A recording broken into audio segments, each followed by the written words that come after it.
warahmatullahi wabarakatuh. Kali ini kita akan belajar tentang Fick effect model dan random effect model. Fick effect model adalah model dengan intercept berbeda-beda untuk setiap subjek, sedangkan slope setiap subjek tidak berubah seiring waktu. Dalam membedakan satu subjek dengan subjek lainnya, digunakan variabel dummy. Model ini sering disebut dengan model least square dummy variable. Dalam analisis Fick effect model ini, kita mengasumsikan bahwa semua studi memiliki ukuran efek yang umum. Efek yang diamati akan berdistribusi sekitar mu dengan varian yang tergantung pada ukuran sampel untuk setiap studi. Dalam model Fick effect hanya ada satu tingkat sampling, karena semua studi sampel dari populasi dengan mu. Oleh karena itu, tingkat kesalahan yang didapat hanya berasal dari sampling error.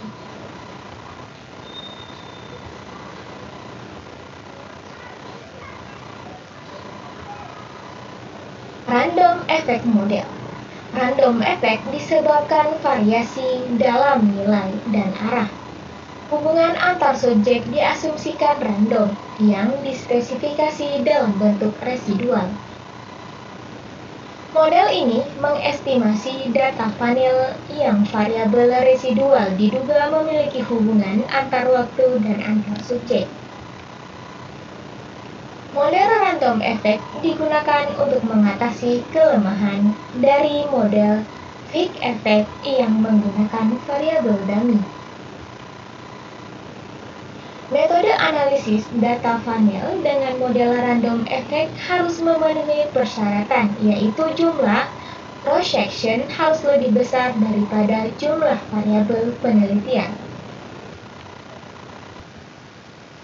Model ini akan mengestimasi data funnel, di mana variabel gangguan mungkin saling berhubungan antar waktu dan antar individu. Pada model random effect, perbedaan intercept diakomodasi oleh error masing-masing penelitian. Keuntungan menggunakan model random effect yaitu menghilangkan heteroskedastisitas. Model ini juga disebut dengan error komponen model atau teknik general least square atau biasanya kita kenal dengan GLS. Metode ini didasarkan pada penelitian yang memperkirakan pengaruh treatment yang berbeda. Berdasarkan model random, kita perlu mempertimbangkan dua tingkat sampling dan dua sumber error. Yang pertama, ukuran efek dapat mewakili sekitaran mu dengan varian yang juga berada di sekitaran min. Yang kedua, efek yang diamati untuk setiap penelitian diberikan akan mewakili efek itu sendiri dengan varian yang tergantung terutama pada ukuran sampel untuk penelitian itu. Selanjutnya, tujuan dari Fick effect model dan random effect model adalah yang pertama, untuk mengetahui nilai dari min, varian, dan ukuran efek. Yang kedua, untuk mengetahui estimator inverse varian. Data yang kita gunakan yaitu data perbandingan beberapa studi tentang pengaruh obat nedochromyl sodium dengan plasebo untuk mencegah bronkokonstriksi, di mana data ini kita dapatkan dari website Institute for Medical Biometry and Statistics. Dan pada kali ini kita akan menggunakan dataset 01. Ini merupakan data yang akan kita analisis, yaitu data perbandingan beberapa studi tentang pengaruh obat nedochromyl sodium dengan plasebo, di mana autor adalah nama peneliti. Di sini terdiri dari Bonner, Krug Kundri, Komis, dan seterusnya. Year ini merupakan tahun penelitian diterbitkan, di mana Bonner diterbitkan pada 1988. NE ini adalah jumlah pasien yang diberi pengobatan. Dapat kita lihat penelitian yang dilakukan oleh Bonner pada tahun 1988 ada 13 pasien yang diberi pengobatan.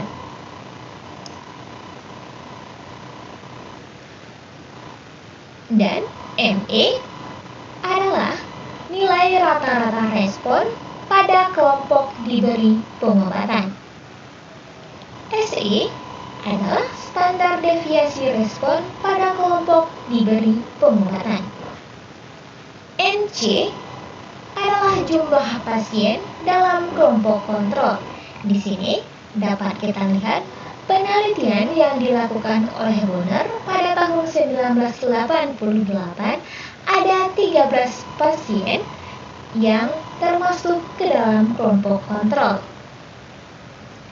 NC yaitu rata-rata respon pada kelompok kontrol. SE adalah standar deviasi respon pada kelompok kontrol. Selanjutnya, untuk tabel keterangannya bisa kita lihat seperti yang sudah saya jelaskan tadi. NE itu adalah jumlah pasien yang diberi pengobatan, ME rata-rata respon pada kelompok diberi pengobatan, SE adalah standar deviasi respon pada kelompok diberi pengobatan, NC jumlah pasien dalam kelompok kontrol, MC adalah rata-rata respon pada kelompok kontrol, SC adalah standar deviasi respon pada kelompok kontrol. Selanjutnya, kita akan melanjutkan pada software R.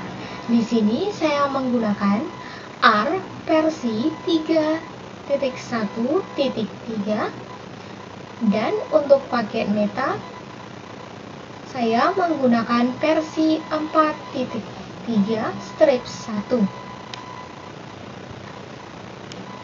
Bagi kalian yang lebih mudah menggunakan RStudio, dipersilakan untuk sintaksnya sama saja. Selanjutnya, yang harus kita lakukan yaitu masuk ke library meta terlebih dahulu, yaitu dengan cara mengklik sintaks library meta dengan huruf kecil semuanya.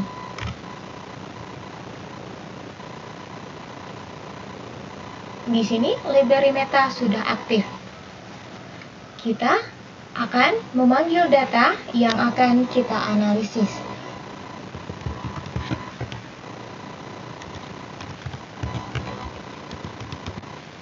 Di sini data satu ini merupakan nama variabel yang ingin kita berikan untuk data kita.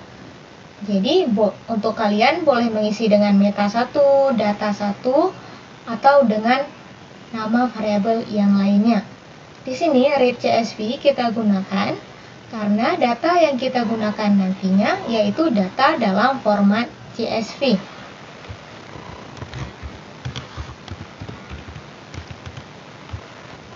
Di sini kita memanggil datanya yaitu dengan memilih data yang ingin kita gunakan.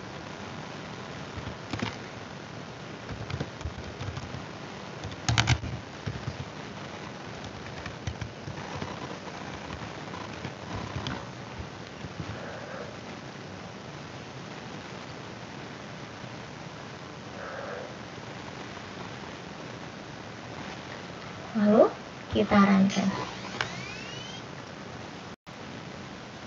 Kita akan diarahkan ke tempat folder atau file data yang akan kita gunakan seperti tampilan ini. Kemudian kita pilih data yang akan kita gunakan, lalu kita klik open. Dan untuk menampilkan data di R itu sendiri, kita panggil menggunakan data 1. Ini nama variabel yang kita namakan sebelumnya. Ini merupakan data yang akan kita gunakan, di mana di sini terdiri dari 17 penelitian, dan ini merupakan nama-nama peneliti, dan ini tahun penelitian diterbitkan, dan NE ini jumlah pasien yang diberi pengobatan, ME rata-rata pasien diberi pengobatan, SE standar deviasi pasien diberi pengobatan. Dan ini untuk kelompok kontrol, seperti yang sudah saya jelaskan sebelumnya. Selanjutnya, untuk melihat struktur dari data dapat kita lakukan dengan sintak str nama variabel data kita tadi. Di sini kita menamakan tadi data 1. Ini merupakan struktur dari data kita, di mana di sini ada 17 data frame dan terdiri dari 8 variabel, yaitu nama peneliti, tahun, NE, ME, SE, NC, MC, dan ST.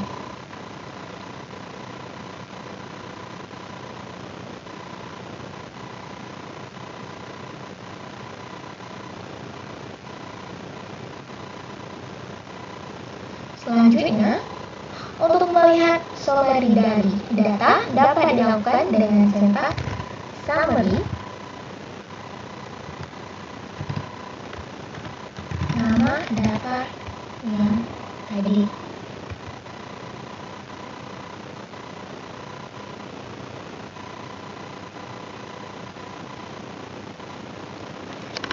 Di sini dapat kita lihat untuk NE itu sendiri, yang dimana tadi jumlah pasien yang diberi pengobatan, yaitu minimalnya ada 8 orang, maksimumnya ada 24. Untuk ME, minimumnya ada 10,10, maksimumnya ada 29,83. Dan di sini juga kita bisa melihat nilai median dan minnya. Dan untuk SE itu sendiri, untuk nilai minimumnya yaitu 7,02 dan maksimumnya ada 18,60. Dan jumlah pasien kontrol yaitu minimumnya 8 dan maksimumnya 24. Ini dari penelitian yang kita pilih, yaitu data yang tadi di atas. Selanjutnya, kita menghitung mean difference, yaitu dengan cara mengklik sintak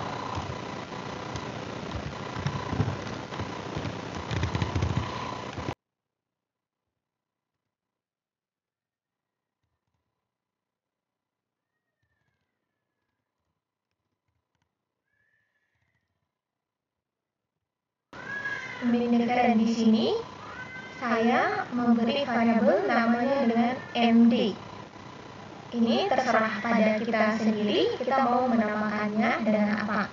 Terus di sini kita isi dengan data 1, yaitu nama variabel data kita sebelumnya.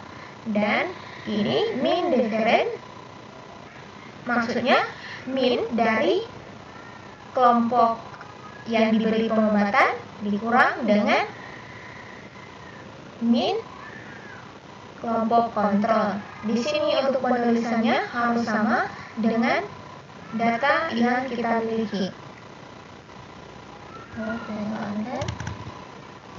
Untuk melihat hasilnya kita bisa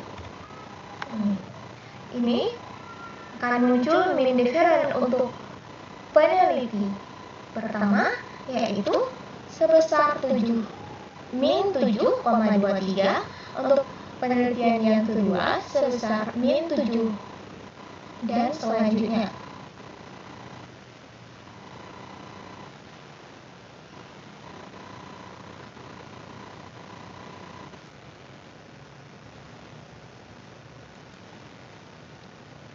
Selanjutnya kita akan menghitung nilai dari ukuran varian mean difference, yaitu var MD. Di sini juga saya memberikan nama variabelnya yaitu var MD.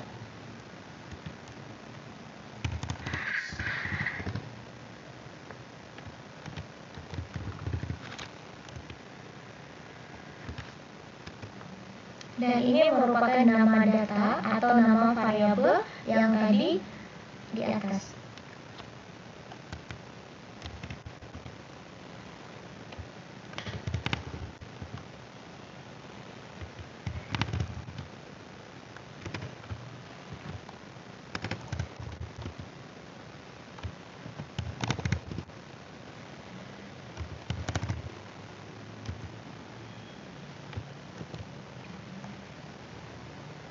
Untuk mencari nilai dari varian mean difference, di sini saya memisalkan dengan nama variabel var md. Jadi data satu ini merupakan nama data kita tadi. SE adalah standar deviasi respon kelompok yang diberi pengobatan, dan NE adalah jumlah pasien yang diberi pengobatan. SC standar deviasi respon kelompok kontrol, dan NC itu jumlah pasien kontrol. Lalu kita tampilkan nilai mean difference. Ini merupakan varian mean difference dari penelitian pertama, kedua, ketiga, dan seterusnya. Dan ini nilai varian mean difference penelitian ke-17.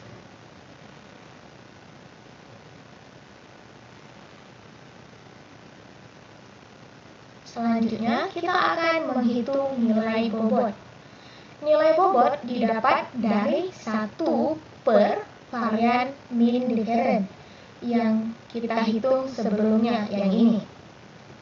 Nilai bobot ini dibutuhkan agar nilai mean difference sebelumnya dapat diberi sesuai dengan nilai bobot dan dapat mempengaruhi nilai meta-analisis dengan sesuai, yaitu dengan cara mengetik sintaks seperti ini. 1 per var md. Di sini kita menulis 1 per var md ini harus sama dengan nilai varian mean difference yang tadi kita telah jalankan, yang ini. Jadi bisa dilihat huruf besar dan huruf kecilnya itu harus sama dengan nama variabel yang tadi kita misalkan.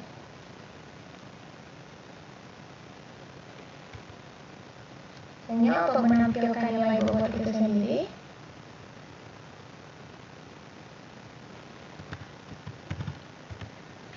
di sini dapat kita lihat ini merupakan nilai bobot untuk penelitian pertama, penelitian kedua, penelitian ketiga, dan ini merupakan yang terakhir adalah nilai bobot untuk penelitian yang ke-17.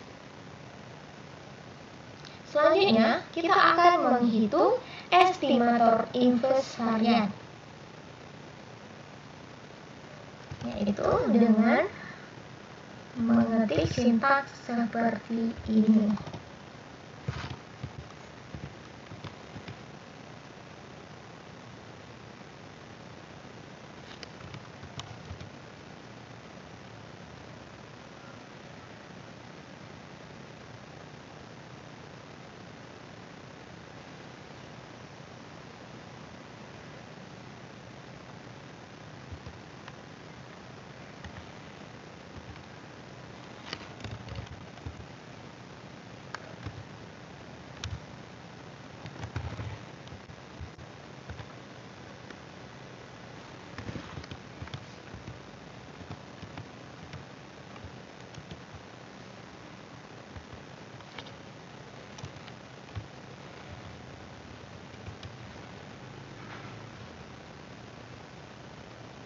Di sini ada yang salah.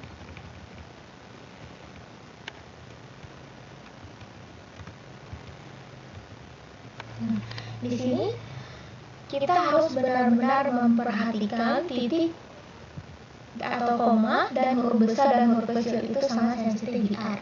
Di sini di mana tadi saya salah mengetik ini dengan koma, jadi sebenarnya itu adalah titik. Jadi nilai estimator inverse varian kita yaitu sebesar negatif 15,514. Selanjutnya kita akan menghitung nilai varian.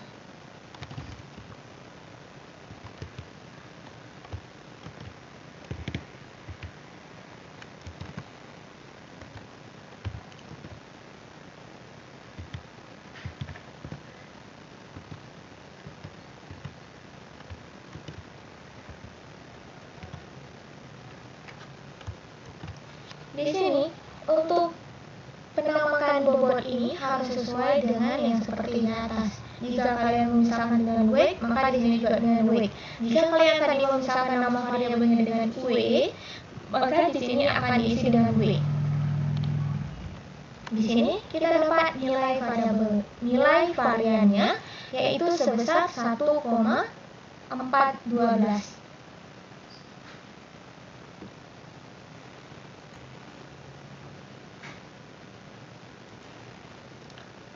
Sebenarnya, analisis yang telah kita lakukan ini dapat dilakukan dengan lebih mudah jika menggunakan fungsi metacode dan juga bisa menghasilkan data yang lebih detail. Berikut ini adalah sintak untuk analisis fungsi metacode. Di sini saya misalkan dengan nama variabel MC.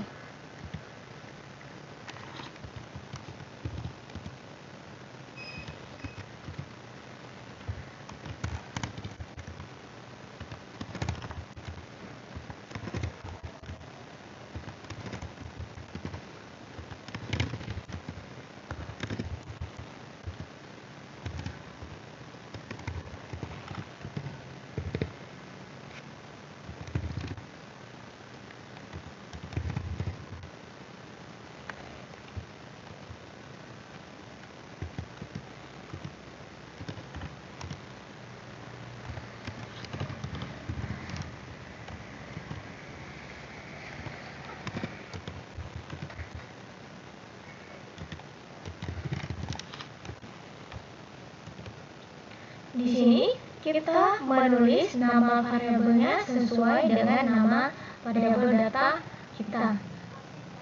Huruf besar dan huruf kecilnya juga harus sama. Lalu kita jalankan. Untuk melihat nilai dari MC itu sendiri, kita bisa mengetik MC, nama variabel yang tadi kita misalkan di sini, maka akan keluar. Ini merupakan hasil dari metacode kita. Di sini dapat kita lihat ini merupakan nilai mean difference-nya, ini merupakan nilai confidence interval, dan ini weight atau nilai bobot untuk model Fick effect. Dan ini nilai weight untuk model random effect. Dan di sini kita bisa melihat di sini ada 17 penelitian. Dan di sini juga kita bisa melihat Fick effect model dan random effect. Ini akan saya jelaskan lebih detail nanti di PowerPoint.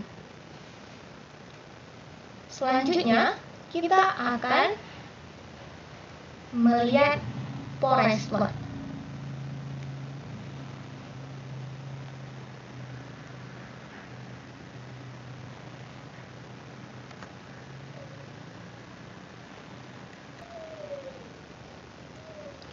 Forest plot merupakan grafik dengan setiap garis horizontal merepresentasikan setiap hasil penelitian berdasarkan standarized mean difference, baik secara rata maupun rentang confidence interval.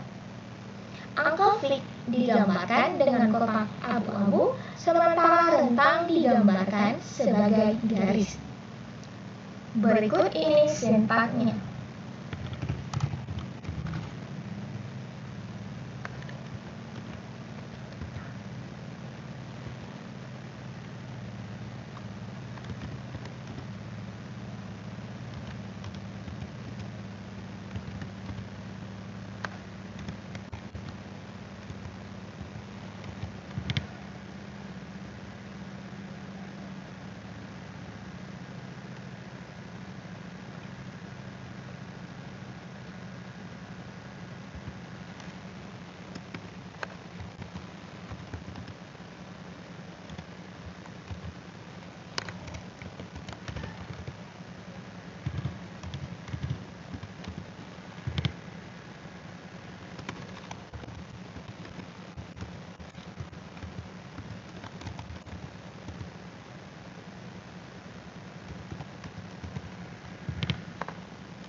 Ini jika tidak muat boleh ke bawah, tapi ini saya mengisinya langsung aja ke depan ya.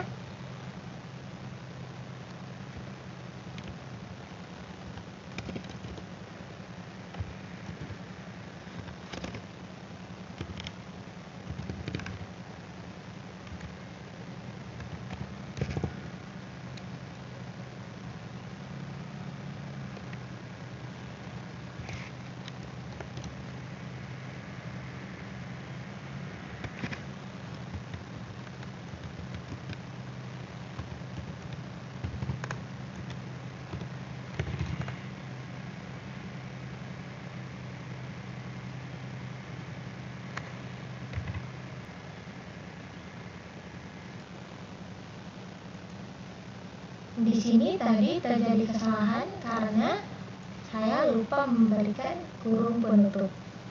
Jadi kita menjalankan kembali simpan tersebut. Ini. Jadi sudah benar dan ini merupakan hasil dari responnya. Di mana di ini ada kotak berwarna abu-abu, ini merupakan nilai weight-nya.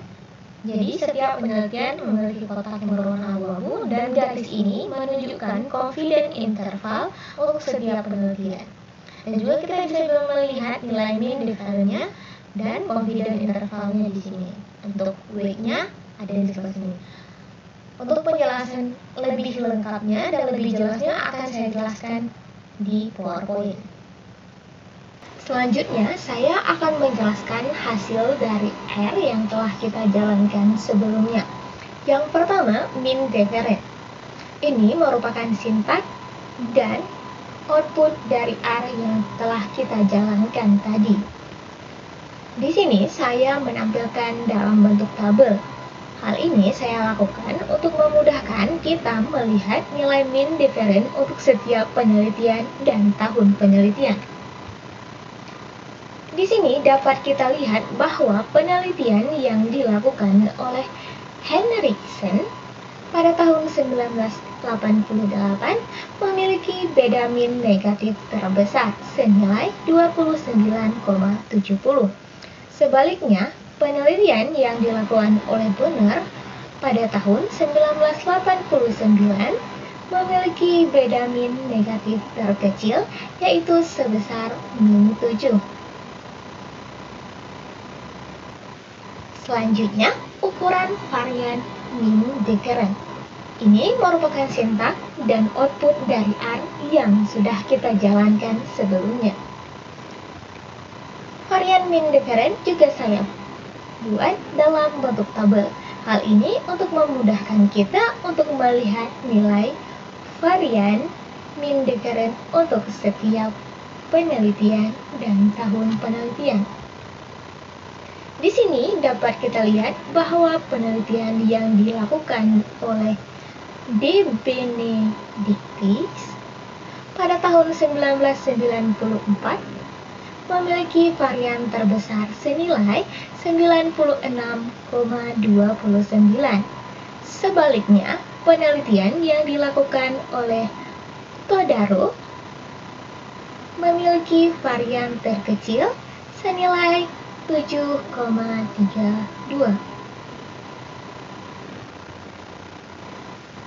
Selanjutnya, untuk nilai bobot, ini seperti yang sudah saya jelaskan sebelumnya, nilai bobot yaitu untuk mencari nilai bobot dilakukan dengan rumus 1 per varian mean difference. Bobot ini dibutuhkan agar nilai beda mean sebelumnya dapat diberi sesuai dengan 1 per varian mean difference, sehingga mempengaruhi nilai akhir meta-analisis dengan sesuai.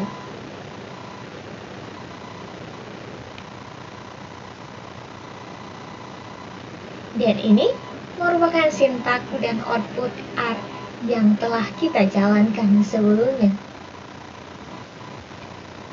Di sini juga saya tampilkan dalam bentuk tabel. Hal ini juga untuk memudahkan kita untuk melihat nilai bobot untuk setiap penelitian dan tahun penelitian. Di sini dapat kita lihat bahwa penelitian yang dilakukan oleh Todaro pada tahun 1993 memiliki bobot terbesar senilai 0,13. Sebaliknya, penelitian yang dilakukan oleh De Benedictis pada tahun 1994 memiliki bobot terkecil yaitu senilai 0,010.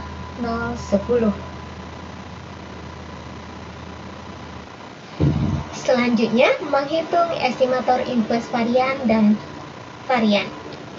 Di sini yang pertama, estimator inverse varian. Ini merupakan sintaks yang sudah kita masukkan di R tadi, dan ini hasilnya, di mana kita dapat nilainya sebesar min 15,514.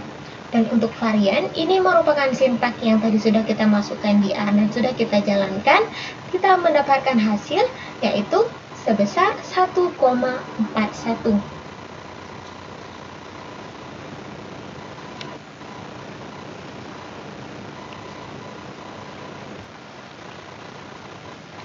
Sebenarnya, analisis yang sebelumnya dapat dilakukan dengan lebih mudah jika menggunakan fungsi metakon dan juga bisa menghasilkan data yang lebih detail. Ini merupakan sintaks untuk metakon dan juga sudah kita jalankan tadi di R, dan ini merupakan hasil dari metakon. Di sini dapat kita lihat nilai mean difference untuk penelitian yang dilakukan Bonner memiliki mean difference paling kecil yaitu min 7. Dan penelitian yang dilakukan oleh Henriksen memiliki mean difference terbesar yaitu negatif 29,7.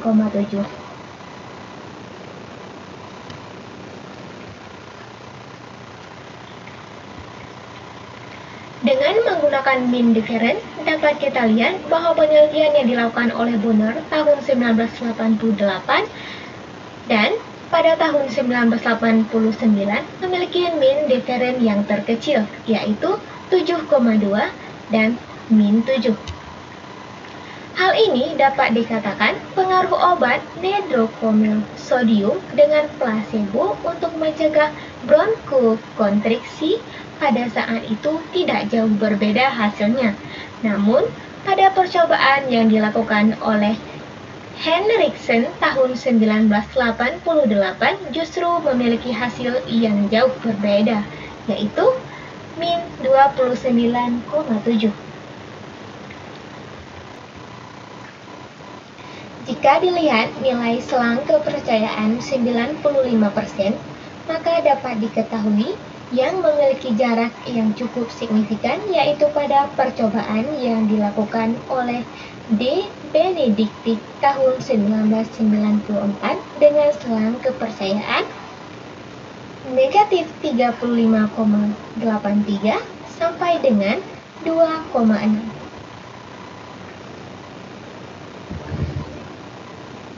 Dari hasil ini juga dapat kita lihat bahwa nilai Fick effect model dan random effect model memiliki mean difference yang tidak jauh berbeda, dengan p-value lebih kecil daripada 0,05 sehingga Fick effect model dan random effect model cukup signifikan untuk mewakili dari 17 penelitian tersebut. Nilai yang kita peroleh itu menunjukkan bahwa tidak banyak heterogenitas statistik hadir. Dengan demikian, nilai Fick effect model dan random effect model yang sama dan menunjukkan bukti yang sangat kuat dari efek, dan tidak ada bukti heterogenitas. Sehingga dapat disimpulkan pengaruh obat nedrokromil sodium dengan placebo untuk mencegah bronkokonstriksi sangat kuat. Selanjutnya, saya akan menjelaskan tentang Forest plot. Di sini merupakan sintak yang telah kita jalankan pada R sebelumnya. Pada bagian atas ini merupakan judul dari Forespot, di mana ini adalah studi yang terdiri dari 17 penelitian dan juga tertera tahun penelitian diterbitkan. Dan di sini merupakan kelompok eksperimen. Dan yang sebelah sini merupakan kelompok kontrol. Dan ini merupakan nilai dari mean difference. Dan selanjutnya ini merupakan confidence interval pada taraf signifikan 95%. Dan ini merupakan bobot dari setiap penelitian.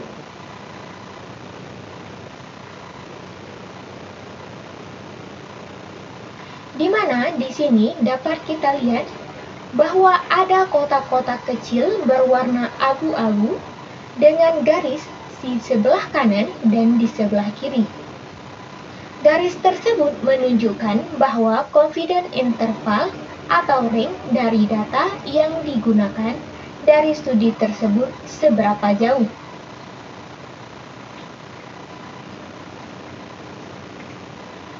Semakin mendekati garis nol ini, itu sebenarnya semakin mendekati angka ketidaksignifikan atau semakin mendekati hasil bahwa hasil yang ditentukan tidak bermakna.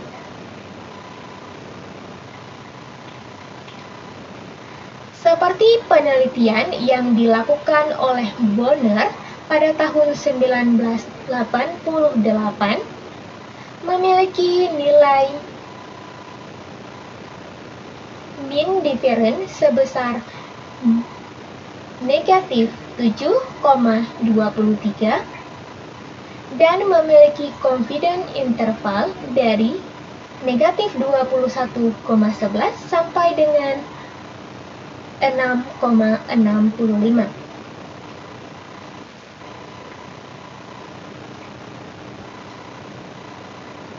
Dari hasil ini dapat kita lihat ada 3 penelitian yang dimana garis confidence interval melewati garis nol, dimana yang pertama ada Bonner 1988, ini merupakan garisnya, dan yang kedua ada penelitian yang dilakukan oleh De Benedictis pada tahun 1994 dan juga garisnya itu melewati garis nol.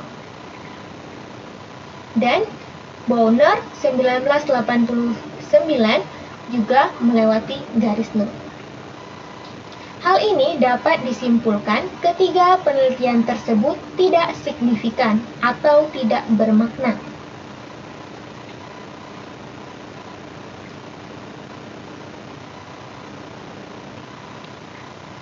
Dan kotak abu-abu ini menunjukkan seberapa besar weight atau bobot atau seberapa besar sampel yang digunakan pada studi tersebut.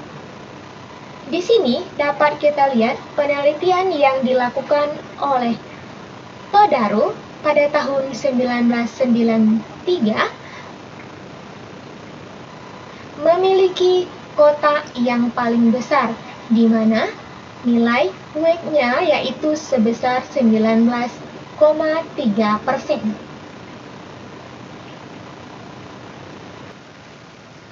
Dari sini dapat kita lihat garis line-nya konsisten berada di sebelah kiri garis nol, yaitu garis yang di tengah-tengah ini. Jadi dapat kita simpulkan nilai mean difference yaitu sebesar negatif 13,40 dengan hasil studi yang sebenarnya signifikan bermakna dibandingkan kelompok eksperimen dan kelompok kontrol. Pertanyaan selanjutnya adalah posisi meta-analisis kita berada di mana? Posisi meta-analisis kita yaitu pada bagian di bawah ini.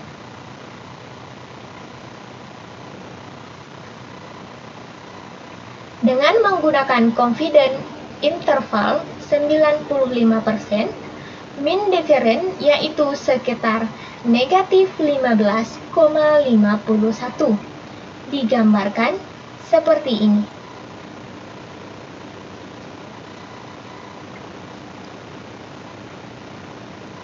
Dan posisinya berada di sebelah kiri garis 0.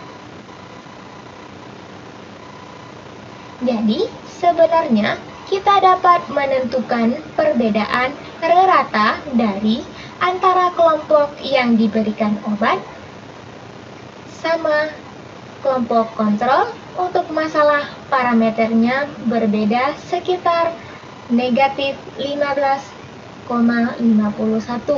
lebih condong ke arah diberikan obat.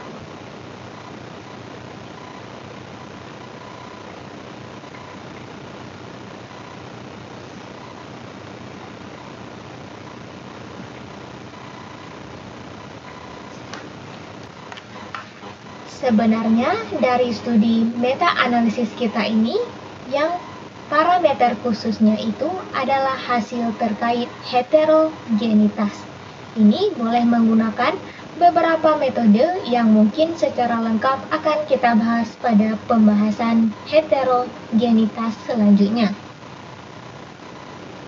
Nilai heterogenitas ini untuk menilai seberapa heterogen data-data yang dikumpulkan dari studi-studi yang kita dapatkan untuk analisis kita.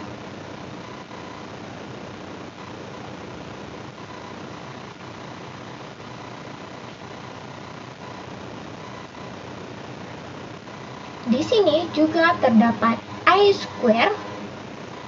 Untuk I-square itu sendiri memang ada klasifikasinya, sehingga kita bisa menentukan homogen atau heterogen distribusi data yang didapatkan dari studi kita. Di sini kita peroleh nilai I-square yaitu sebesar 8,9%. I-square berada di atas 50%, maka digunakan random effect model. Sedangkan jika I-square berada di bawah 50%, maka menggunakan fixed effect model. Di sini juga dapat kita lihat nilai p-value yaitu sebesar 0,3496. Jadi, kalau nilai p-value lebih kecil dari 0,05, berarti tes heterogenitas tidak terbukti, sehingga dapat disimpulkan bahwa studi yang kita dapatkan ini populasinya cukup homogen untuk diambil kesimpulan. Selanjutnya yaitu kesimpulan. Di sini dapat kita ambil dua kesimpulan. Yang pertama, model fixed effect dan random effect pada data ini cukup signifikan untuk mewakili beberapa penelitian yang ada. Kesimpulan yang kedua, berdasarkan angka ringkasan meta-analisis penelitian dari model, terdapat perbedaan antara kelompok kontrol dan kelompok eksperimen, walaupun tidak begitu besar, yaitu senilai negatif 15,51, sehingga dapat dikatakan bahwa obat berpengaruh.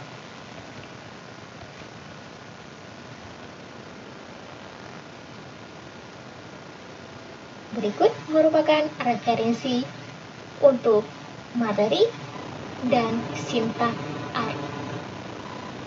Terima kasih, semoga bermanfaat.